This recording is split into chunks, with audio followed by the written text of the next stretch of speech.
নমস্কাৰ। লকডাউনৰ সময়ছোৱাত বিভিন্নজনে বিভিন্ন সৃষ্টিমূলক কামত নিজকে নিয়োজিত কৰিছে। ই লকডাউনৰে ইতিবাচক দিশ বুলিব পাৰি। ময়ো গায়িকা নোহোৱা স্বত্বেও গান গুণগুণাই থাকি ভাল পাইছোঁ। আবৃত্তি নহ'লেও কবিতা পাঠকে কৰিছোঁ। আজিও তেনেদৰে স্বৰচিত গল্প এটা লিখি দিয়াতকৈ পাঠ কৰি দিয়াৰ ওপৰতেহে হেঁপাহ জাগিছে। সেয়ে মই আজি গল্প এটা পাঠ কৰিবলৈ ওলাইছোঁ। গল্পৰ শিৰোনাম সুখৰ লকডাউন। কন্যাদান কৰা মুহূৰ্ত ধৰি অনুৰাগ তাইৰ সতে আছে। বিশ্বাস, মৰম, ভালপোৱা সকলোবোৰ দিছিল তাইক। আলফুলে সজাই তুলিছিল বিয়াৰ পাছৰ প্ৰতিটো দিন। পৃথিৱীৰ সমস্ত সুখ আনি দিব যেন তাইৰ চৰণত। খং, অভিমান এইবোৰক সি কেতিয়াও প্ৰশ্ৰয় দিয়া নাছিল, যিহেতু সি জানিছিল এইবোৰে তাৰ সপোনৰ ঘৰখন চুৰমাৰ কৰি পেলাব আৰু চিচাৰ ভাঙি পৰা টুকুৰাবোৰ সি হয়তো জোৰা দি আগৰ আইনাখন গঢ়ি উলিয়াব নোৱাৰিব। পিছে ভবা কথা নহয় সিদ্ধি, বাটত আছে কণা বিধি। বিচৰা ধৰণে কামবোৰ নহয়। লাহে লাহে অনুৱে জানিছিল নিশা আৰু তাৰ মাজত থকা পাৰ্থক্যবোৰ। যেনে সি ভাল পাইছিল বব কটা একোচা চুলি আৰু তাই বৈ পৰা দীঘল একোচা চুলি। সি ভাল পাইছিল বিৰিয়ানী আৰু তাই ঔটেঙা দিয়া মাটিমাহৰ আঞ্জা। সি ভাল পাইছিল ফুৰিবলৈ গৈ, আনহাতে তাই ফুৰিবলৈ যোৱাটো সময়ৰ অপচয় মাত্ৰ বুলিহে ভাবিছিল। সি ভাল পাইছিল মেকআপ নকৰা তাইৰ মুখখন, আনহাতে তাই ভাল পাইছিল ওঠত গাঢ় ৰং, উগ্ৰ প্ৰসাধন আদি। ইমানবোৰ অমিল থকাৰ পাছতো অনুৱে সকলোবোৰ তাইৰ ঠাচতে গঢ় দি লৈছিল একমাত্ৰ তাৰ সপোনৰ ঘৰখন চুৰমাৰ হোৱাৰ আশংকাত। অ' দেউতা, মানালীলৈ যাবা এইবাৰ গৰমৰ বন্ধত? অংশুৱে পঢ়া এৰি আহি তাক হঠাতে সুধিলে। সি ক'লে, ফুৰিবলৈ যোৱাটো সময়ৰ অপচয় মাত্ৰ। ডাঙৰ হ'লে তুমি চাকৰি কৰিলে যাবা দেই।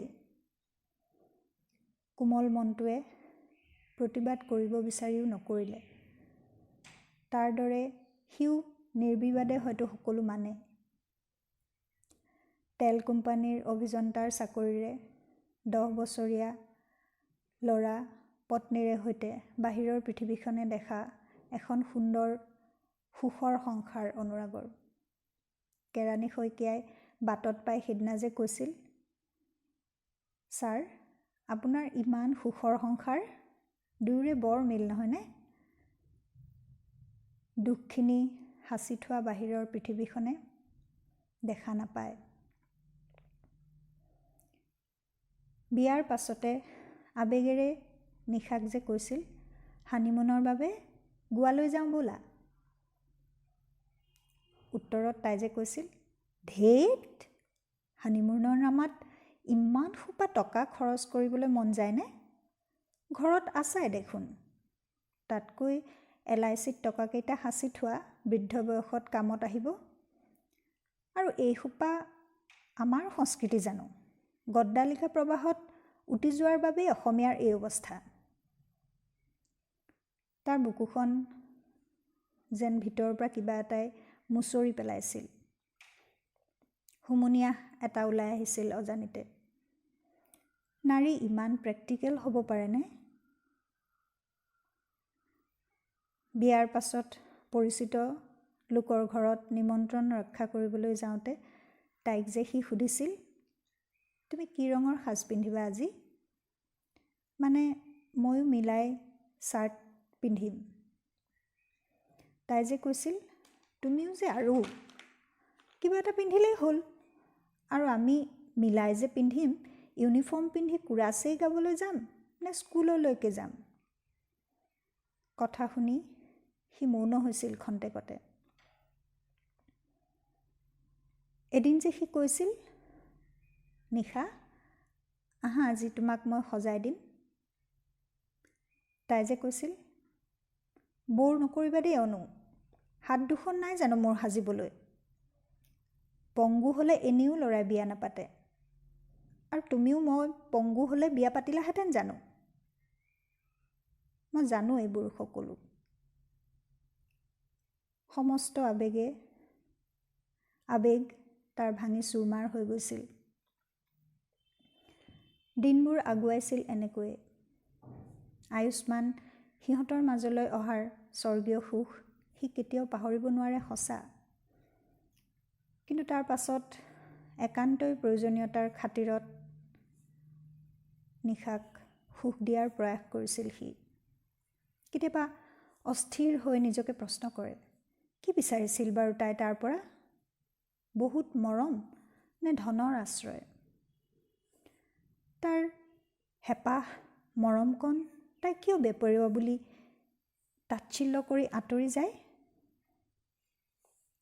গতানুগতিকতাৰ আৱৰ্তৰ মাজত সংসাৰখন নাৰাখোঁ বুলি সিদ্ধান্ত লোৱা অনুৰাগৰ আজি নিতান্তই গতানুগতিক সংসাৰ। পুৱা 9 বজাত বিলাসী গাড়ীৰে চাকৰিলৈ, চাকৰিৰ মাজত ফেচবুক, হোৱাটছএপ, ইনষ্টাগ্ৰাম, দুপৰীয়াৰ আহাৰ অফিচতে, সন্ধ্যা 7-8 বজাত ঘৰ, 10 বজাত ডিনাৰ, 1:30-2 বজালৈকে ফেচবুকৰ মেছেঞ্জাৰত ফ্লাৰ্ট কৰা, এয়াই লোকদৃষ্টিৰ চক্ষুত সুখী অনুৰাগৰ অকলশৰীয়া ৰূপ। সি সলনি হৈছে এতিয়া। প্ৰাণ খুলি হঁহাৰ পৰিৱৰ্তে ইনবক্সত অট্টহাস্যৰ চিন পঠিয়াব পাৰিছে। অকলশৰে ৰঙা হৃদয়ৰ চিন পঠিয়াই সুখী বুলি ক'ব পাৰিছে।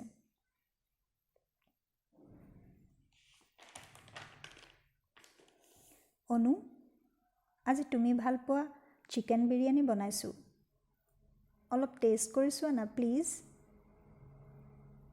ৰাতি 10 বজাৰ পৰা তুমি ভাল পোৱা টাইটানিকখনো দিব। মোৰ বাহুত হাত থৈ তোমাৰ বুকুত মুখ গুজি আমি একেলগে চিনেমাখন চাম দেই। আৰু তুমি যদি বহি আমনি পোৱা মোৰ কোলাতে শুই দিবা, আৰু মই তোমাৰ চুলিত কপালত আলফুলে হাত বুলাই থাকিম। অনুৰাগে থৰ লগা কপৌৰ দৰে ভেবা লাগি চালে এনিশাৰ মুখলৈ।